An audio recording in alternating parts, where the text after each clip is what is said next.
Haya ciyaarta soo dhawaada. Filimkan maanta wuxuu ku bilaabanayaa wiil aad u da'yar. Wiilkan wuxuu jecel yahay maalmaha kamid ah inuu noqdo taajir. Wuxuuna noloshiisa dhan ku bixiyaa sidoo ku heli lahaa lacag. Waxa suuqa joogtay gabar. Gabartan waxay ku shaqaysanaysay caruurta aad ku da'yar ee faqiiriinta rooti. Ninkii iska lahaa rootiga ayaa wuxuu qabsanayo gabartii. Waxayna siinaysaa lacag yar. Lacagtaasna ma ahayn lacag oo asig ku faraxsanaay sababtoo ah rootigiisa way ka yareeday. Gabartii waxay isku dhaganaayeen ninkii rootilaha. Laakiin waxa imaanayo Calauddin iyo daanyarkiisa Abu. Cali wuxuu la hadli doonaa gabarta. wuxuuna ku dhihi doonaa maxaa jiro wuxuu u sheegi doontaa wax kasto. Cali wuxuu isku dayayaa inuu la hadlo ninkii oo qanciyo laakiin ninkii kuma qancayo waxaas. Cali wuxuu ku soo noqonayaa gabarta wuxuuna dhihi doonaa ninkan aniga siraayay wax yar isu. Cali ninkii wuxuu siinayaa dahab uu waday wuxuuna halkaas ka soo wadayaa gabartii laakiin Cali dahabkii wuu wataa wili wuxuuna ka soo xadiyay ninkii. Cali wuxuu iska socday wadada man isdheyn waa lagu soo ciirsanayaa laakiin waxa soo ciirsanayo ninkii niman u shaqeynayay wuxuuna ka fakanayaa goobtii. Calauddin wuxuu ka soo baxsanayaa nimankii. Calauddin iyo Yasmin waxay soo aasanayaan guriga Calauddin waxa uu sheekeynayay gabartii lagu magacaabayay Yasmin waxay u sheegaysaa Calauddin inay tahay gabar boqortooyo ka soo jeedo reer boqortooyo ah. Calauddin markuu hadalkaas maqlo wuxuu ka dhacayaa meesha. Yasmin iyo daanyarkii Abu waxay u maleynayaan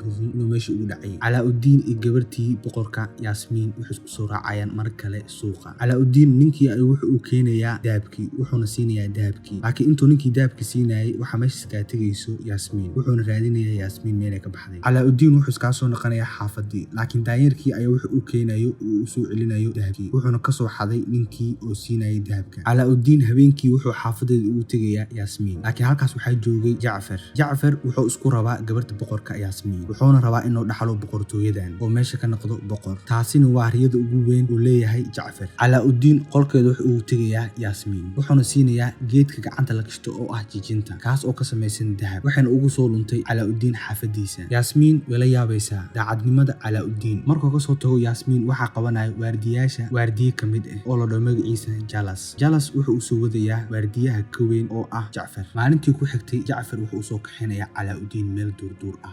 Calauddin wuxuu ka dhaadhicinayaa waxyaabo fara badan wuxuuna ku leeyahay waxaa rabaa inaad tagtid meel ay ku buuxo dahab iyo waxyaabo kale halkaas uu ku duugan yahay sixir aad u weyn. Calauddin wuxuu u sheegayaa hadduu halkaas uu galo inuu siinayo oo ku darayo gabarta boqorka Yasmin wuxuuna ku leeyahay hadda halkaas aad tagtid aad ka soo qabatid waxaan u baahanahay waxaa ku sii doonaa gabarta boqorka. Calauddin wuxuu qaadanayaa hadalkii wuuna rumaysanaya waxaana la keeni doonaa meel cabsi ah halkaas ayuu wuxuu u geli doonaa Calauddin gudaha waxaana banaanka ku sugayay Jacfar iyo ciidankiisa. Calauddin iyo daanyarkiisa Abu wuxuu soo geli doonaan gudaha halkaas oo aheeday meel oo ka buuxay diamond. Calauddin iyo daanyarkii Abu waxay arki doonaan diamond aad u fara badan iyo dahab. Waxa kaloo halkaas yaalay saligan ayaa waxa kor saarnaa dhagax aad u weyn. Calauddin saligii ayuu soo jiidi maagaya laakiinse waxa saarnaa dhagax aad u weyn. Calauddin saligii wuxuu ka qaadayaa dhagaxa wuuna sii fasaxayaa wax badan ayuu barbaarayaa ugu dambeyntii wuxuu helayaa jalmadan oo ah mid awood badan waana too uu rabay Jacfar waana tii loo dirsaday. daanyarkii wuxuu dareemayaa inay soo socoto musiibo isla markiina waxa ku imaanayso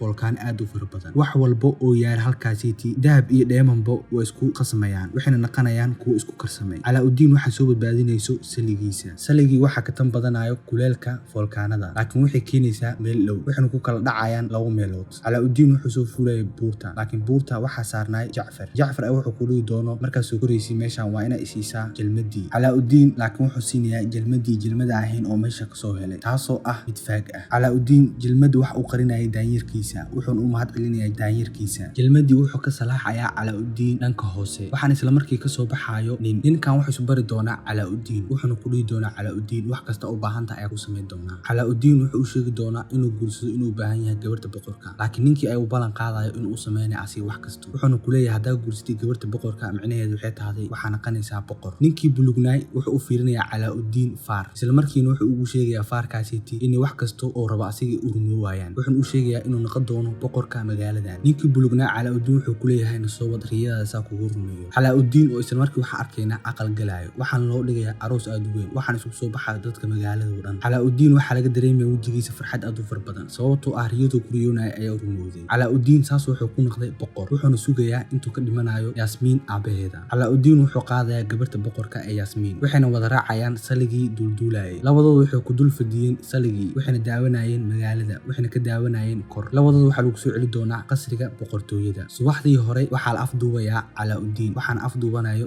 Jacfar wuxuu ku leeyahay Calauddin waa qiyaantay waxaana siisay jalmad aan jirin oo ah faag. Calauddin wuxuu ku xirnaa kursi wuxuuna ka xirnaa gacmaha wuxuuna saarnaa daaqadaasiti oo hoosteeda ah biyo. Jacfar ciidanku wuxuu ku siinayaa amar, waxaana laga tuuray Calaa-u-Diin daaqadii, wuxuuna ku dhacayaa biyaha. Calaa-u-Diin wuxuu ku dhacay biyihii, laakiin biyihii qofka soo bixiso ma laho. Calaa-u-Diin wuxuu ka xirxiran yahay gacanta, jalmadiisana wuu watay laakiin wuxuu ku dhacday dhulka. Sidoo kale waxaa daawanayay daanyeerkiisa, laakiin ma awoodin inuu kasoo badbaadiyo biyahaas aad ku badan. Jalmadii wuxuu ku dhacaysaa biyaha, marka biyaha ku dhacdo waxaa kasoo baxay isla markii ninkii bulugnaa markuu jalmada kasoo baxo wuxuu arkayaa Calaa-u-Diin oo dhulka jiifo, kaas oo ku suuxay biyaha dhexdooda. Ninkii bulugnaa wuxuu soo qaaday Calaa-u-Diin wuxuuna usoo bixinayaa banaanka. Jacfar wuxuu gacanta ku dhigayaa jalmadii, wuxuuna sameynayaa xafladaas uu iskugu wacayo boqortooyada iyo dhammaan ciidanka boqortooyada. Jacfar jalmadii wuxuu ka salaaxayaa dhanka hoose ee xabadka, waxaana isla markii kasoo baxayo ninkii bulugnaa. Jacfar ninkii bulugnaa wuxuu ka dalbanayaa wax far badan, wuxuuna u siinayaa awood dheeri ah. qof kasta oo meesha joogtay way isku naxaysaa, waxaana halkaas joogay gabarta boqorka iyo boqorka. wuxuu amar ku siinayaa ciidankiisa midka ugu sareeyay Charles inuu usoo qabto Yasmiin oo ah gabarta boqorka, wuxuuna leeyahay maanta kabacdi aniga guursanay Yasmiin waa la soo xareynaya, waxaana lagu soo xareynayaa gudaha, waxaana laga xirinayaa albaabka Yasmiin aabaheeda. Yasmiin waxay ku leedahay xaakinkii meesha joogay aniga waa la qabaa, sidee loo guursanaa mar kale. laakiin ninkii xaakinka ahaa wuu wareersanaa arrintan, wuxuuna asigana ku badbaadayay inuu u guuriyo oo ku mehriyo Yasmiin. Jacfar wuxuu la soo baxayaa mar kale ninkii bulugnaa, wuxuuna salaaxayaa jalmada. isla waqtigaas waxaa guriga soo gaarayo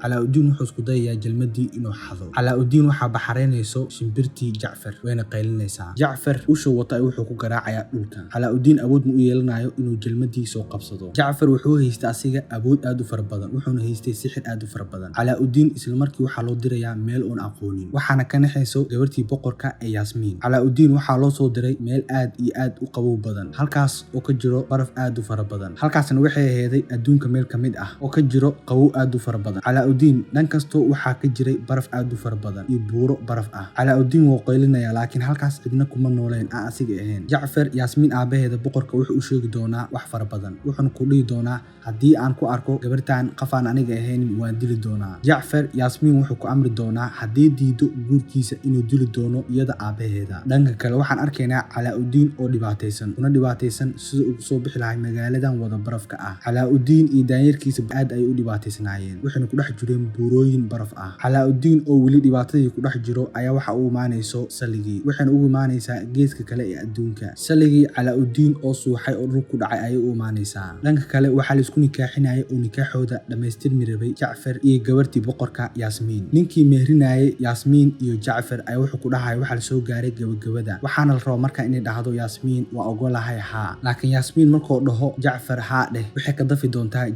jalmada ayaa wuxuu ugu xirneyday suunka. Yasmiin waxay ogeeday inuu kusoo socdo Calaa-u-Diin oo wato saliga duulduulayo. Yasmiin markay jalmadii dafto waxay tegaysaa daaqada, waxayna iska dhigaysaa wax ka boodayo dhismahan aad ku dheer ee boqortooyada. Yasmiin aabaheeda wuu isku naxayaa, sidoo kale waxaa isku naxayo Jacfar, wuxuu u malaynayaa inay dhimatay. Yasmiin markay iska duurto meesha waxaa qabanaya Calaa-u-Diin iyo waxaa soo bursanayo shimbirtii Jacfar, sidana ugu cararayaan shimbirta way ka fakanayaan. Jacfar wuxuu rabay inuu lasoo kala baxo sixirkiisa, laakiin isla markaas waxaa imaanayo Yasmiin aabaheeda boqorkii, wuuna kala tuurayaa, waxaana ka dhacayso ushii awoodda laheeda oo watay Jacfar wuxuu soo qabsanayaa ushiisa, wuxuuna kalkaan lasoo kala baxayaa awooddiisa tan ugu badneeday, wuxuuna hal mar bedelayaa cirka, wuxuuna ka dhigayaa mid aad u mugdi ah. Calaa-u-Diin iyo saligii waxay kusoo dhacayaan dhulka. shimbirtii ayaa ka faa'iidaysanayso markay ku dhacaan dhulka, waxayna usoo qaadaysaa mar kale jalmadii, waxaana meesha soo gaarayo isla waqtigaas dane oo kusoo cararayo halkaas Calaa-u-Diin iyo Yasmiin, waxayna wateen saligii duulayay. Jacfar wuxuu ku duulinayaa Yasmiin awood, wuxuuna ku leeyahay waa iqiyaantay. Calaa-u-Diin ayaa u imaanaya waqtigaas, wuxuuna ku dhihi doonaa Jacfar waxaa tahday ninka ugu awoodda badan adduunka, cid kugu aadane ma jirto. Calaa-u-Diin wuxuu ahaa nin aad u aqli badan, wuxuuna sisirayaa Jacfar, wuxuuna u sheegayaa awood aan jirin inuu leeyahay. Calaa-u-Diin wuxuu isku dirayaa ninkii bulugnaa iyo Jacfar, wuxuuna ku dhihi doonaa Jacfar waa laga awood badan yahay, waxaana ka awood badan ninka bulugan, wuxuuna ku dhihi doonaa adiga waxaa tahday ninka labaad ee adduunka ugu awoodda badan. Jacfar wuu xanaaqayaa, wuxuuna dhihi doonaa ninka ugu awoodda badan adduunka waa aniga, wuxuuna weydiin doonaa ninkii bulugnaa, wuxuuna ku dhihi doonaa ninka ugu awoodda badan adduunka waa kuma. laakiin ninkii bulugnaa ayaa dhihi doono ninka ugu awoodda badan adduunka waa aniga. Calaa-u-Diin wuxuu ka faa'iidaysanayaa fursadaas, wuxuuna ku dhihi doonaa Jacfar meesha waxba kuma haysid, waana kuu sheegay taas, waxaa kuu qiri marka koowaad inaad tahay ninka ugu awoodda badan adduunka, laakiin gadaal dambe ayaa ka ogaaday inaan ahayn waxba. Jacfar wuu xanaaqayaa, waxaana dagaal dhex mari doono Jacfar iyo ninkii bulugnaa. Jacfar wuxuu ka guulaysan weynayaa ninkii bulugnaa. Jacfar wuxuu kusoo noqonayaa Calaa-u-Diin, wuxuuna rabay inuu dilo Calaa-u-Diin, laakiinse waxaa ka celinaya ninkii bulugnaa. Jacfar waxaa la dhex gelinayaa jalmadii, wuxuuna gelayaa halkaas. magaaladii dhan waxay noqonaysaa mid caadi ah waxayna kusoo noqonaysaa si caadi ah qof kastana wuxuu noqon doonaa mid farii ah Calaa-u-Diin waxa uu mahadnaqi doono boqorka wuxuuna dhihi doonaa waa maasan tahay waxa qabatay shaqo fiican Calaa-u-Diin asigoo iska bixiro waxa celinayso Yasmiin waxay leedahay halka iga tagaysaa ninkii bulugnaay ayaa wuxuu dhihi doono waxa la gaaray waqtigeega ee waqti isiya anigane ninkii bulugnaay wuxuu isticmaalayaa awoodiisa wuxuu noqonayaa bilaadan iska caadi ah oo dadka camal ah ninkii bulugnaay waxa la sii doonaa Yasmiin saaxiibadeeda waxayna u dhali doontaa gabar iyo wiil dhamaantood waxay soo wada raaci doonaan doon iyagoo ku qaadan doono